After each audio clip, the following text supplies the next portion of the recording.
Welcome to the deep dive.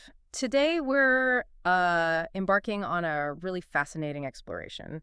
We're going into the world of betta fish breeding. Yeah, it's intricate stuff. Totally. And more specifically, we're going to dive into, well, a particular journey that maybe didn't quite hit the mark by, traditional measures, but it gave back some incredible insights. Right, we're talking Super Red Plakat Bettas here. Exactly. These are, really stunning fish. Short-finned, kind of muscular-looking, highly prized for that super intense red color. Which is notoriously hard to get right, and even harder to keep going generation after generation. For sure. So the big question is, what nuggets of knowledge can we actually pull out when things don't go exactly to plan in a hobby this demanding? Okay, let's unpack this. That's a great way to put it. Yeah. Our source material today, it's not like a textbook or a scientific paper. It's a wonderfully personal account. Oh, cool. Yeah, it's someone looking back, a retrospective look at a unique attempt to breed these Super Red Plakats from like around 2021. Yeah. And what makes it compelling, I think, is that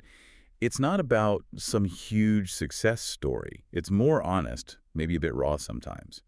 Just a glimpse into the learning process, uncovering useful bits of info right from the breeding tank, even when the immediate result wasn't quite what they were hoping for. So it shows that every try, successful or not, gives you something. Exactly. It's a perfect illustration that every experience, especially in something delicate like breeding, it's all data. Every attempt counts. Absolutely. And our mission today, for you listening, is to really dig into the details of this specific betta breeding journey from 2021. Get right in there. Yeah, we'll look at the methods they used, the specific challenges they ran into with this particular line, and maybe most importantly, that sort of enduring passion that keeps people going, right? Even years later. Yeah, it's key. We're focusing on a flashback to this Super Red Plakat Betta mating attempt. It was captured maybe 4 years after the breeder first got started in this hobby.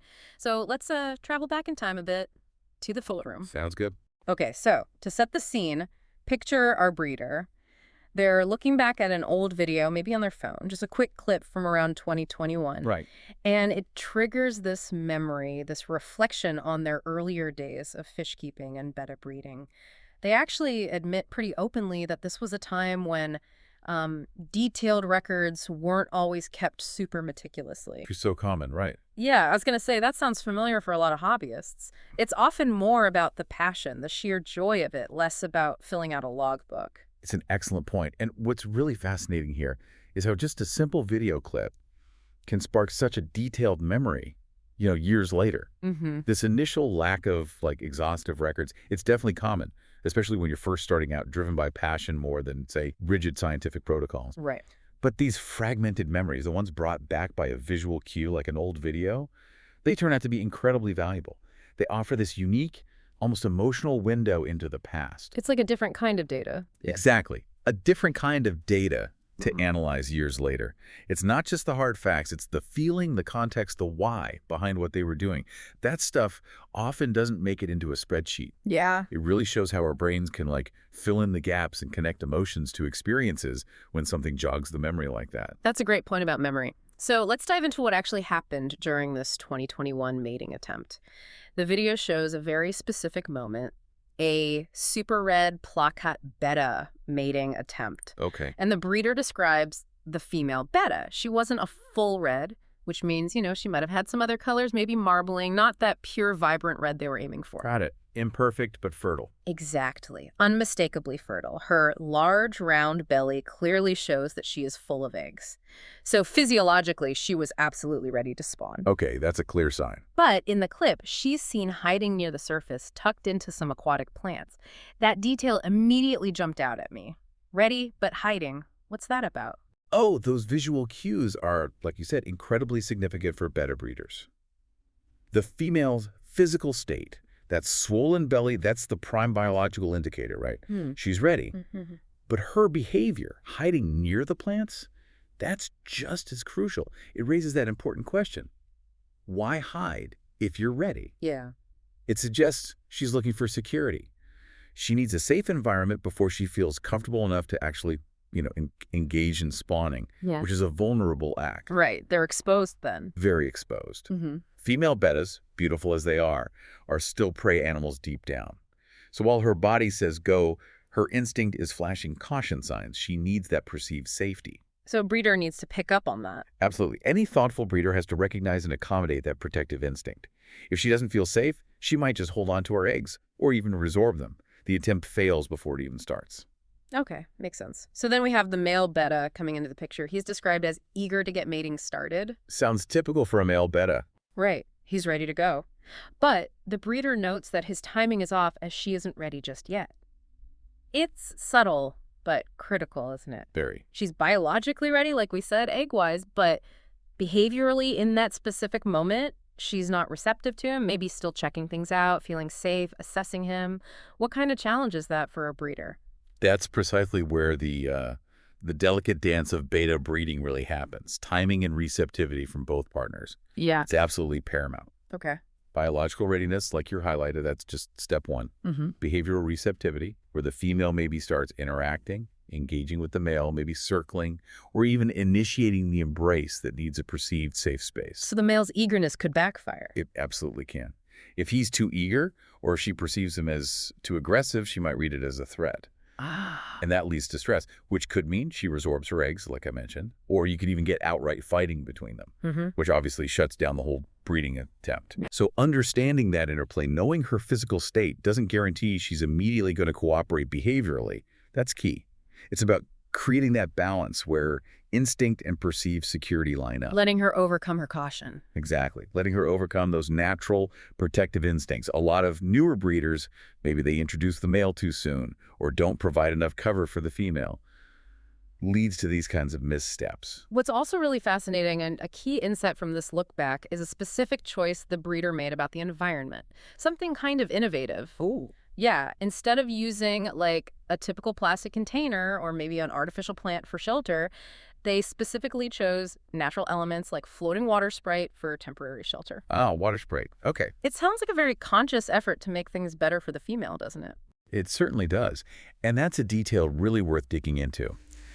If we connect this to the bigger picture of breeding betas, using natural plants like Water Sprite was probably aimed at giving the female a more comfortable and safe place to rest until she was ready to breed. Right. The idea behind it was likely to mimic their natural environment more closely. And Water Sprite is actually an excellent choice for that. Why is that? Well, its leaves are dense, feathery. They offer really good physical hiding spots, but also a crucial visual barrier. It helps the female feel genuinely secure. More than plastic, you mean? Yeah, unlike a static plastic container, which doesn't have that organic flowing feel, Water Sprite provides this dynamic natural camouflage. It moves a bit, it looks real. This kind of thoughtful approach, considering the fish's well-being, trying to replicate their natural homes in Southeast Asia, those heavily vegetated waters, it can really help reduce stress. And less stress equals better chance of success. Exactly. A less stressed female is almost always a more receptive female, making a successful spawn much more likely. It's a really tangible example of an environmental choice making a potentially huge difference. Okay, so they made these thoughtful choices, natural elements, understanding the behavior. But despite all that, the recollection reveals, well, the bittersweet conclusion of this specific attempt. Uh-oh. Yeah, based on their breeding logs, looking back, this particular pair wasn't successful. And it wasn't just this pair. Apparently, this specific line of Super Red Plakats didn't really progress much after the third generation. Okay. That must have been pretty tough for the breeder, putting all that time and effort into one specific genetic trait. It truly is tough. And it really underscores a critical point for anyone involved in selective breeding, any kind of selective breeding. Which is? That unsuccessful attempts are, well, they're a common part of it. Almost expected sometimes. Especially when you're working with specific genetic lines, trying to perfect a really challenging trait like Super Red Plakat. So the line not progressing after generation 3, what does that usually signal? Well, when we talk about a line not progressing much after F3, the third generation, we're really getting into the tricky side of genetics. For a trait as specific and intense as Super Red, it could mean they were running into issues like inbreeding depression, Meaning? meaning fertility starts to drop off, maybe the spawns get smaller, or the offspring just aren't as vigorous or healthy.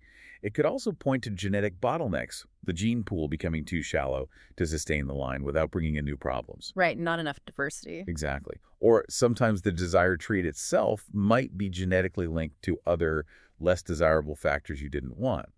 So these experiences, while maybe disappointing in the short term, offer invaluable lessons. Lessons what? Not just in observation and patience, but in the complex science of genetics itself.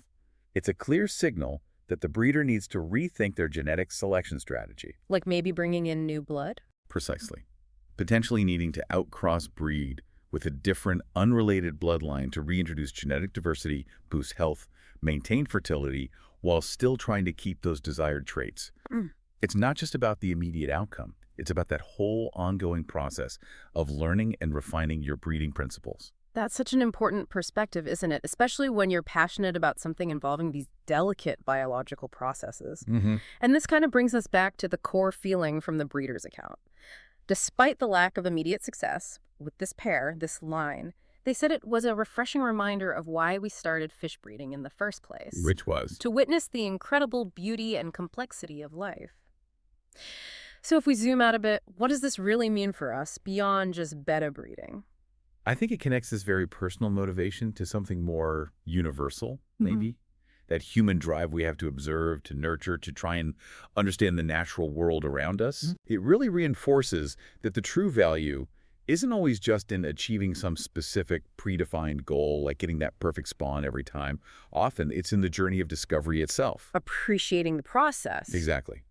For the breeder, it was about appreciating the intricate ways life works, learning from every interaction, finding joy in just the beauty and complexity of these living things, regardless of the direct success rate. That makes sense. That underlying passion, that's what keeps enthusiasts going, right? Pushes them to try again, learn more about the genetics, the environment, the behavior, and ultimately just deepen their appreciation for nature. It's about growth for the fish, maybe, but definitely for the breeder's understanding. This has been, well, a really insightful deep dive into what might look like a failure on the surface, but it's actually this rich story of learning and passion. Definitely more complex than just success fail. For sure. We've seen how crucial it is to observe those subtle cues in animal behavior, telling the difference between being physically ready and actually behaviorally receptive. Big difference. Huge. We've understood the real impact of environmental choices, like using Water Sprite to create that sense of security. And we've learned that, well, the reality is that real progress in something complex like breeding often comes through trial, error, and really thoughtful reflection, and not just hitting the jackpot right away. Precisely. This recollection reminds us that passion and curiosity, like our breeder showed, are incredibly powerful drivers for gaining knowledge. Yeah. Even from what seems like a small, isolated event, just one breeding attempt, there's so many layers of understanding you can uncover about genetics, animal psychology, environmental impact, all of it. Every attempt adds something. Exactly. Every attempt, every observation, every moment you spend engaged with life, whether it succeeds or fails by some narrow definition, it adds to our collective understanding of the beauty and complexity of life. It's all part of this ongoing process of growth, refinement, and connection. So, as we wrap up this deep dive, I want to leave you, the listener, with a thought. Think about your own life, your interests. What unsuccessful attempts have actually taught you the most profound lessons? Good question. Or maybe reminded you of why you started something in the first place? What seemingly small detail, maybe something you look back on years later, might suddenly reveal a whole new layer of understanding about a challenge you faced or a goal you were chasing? It's about finding value beyond the obvious outcome. Exactly. We invite you to consider the immense value of every journey, regardless of the immediate destination, and maybe find some hidden wisdom in those detours along the way.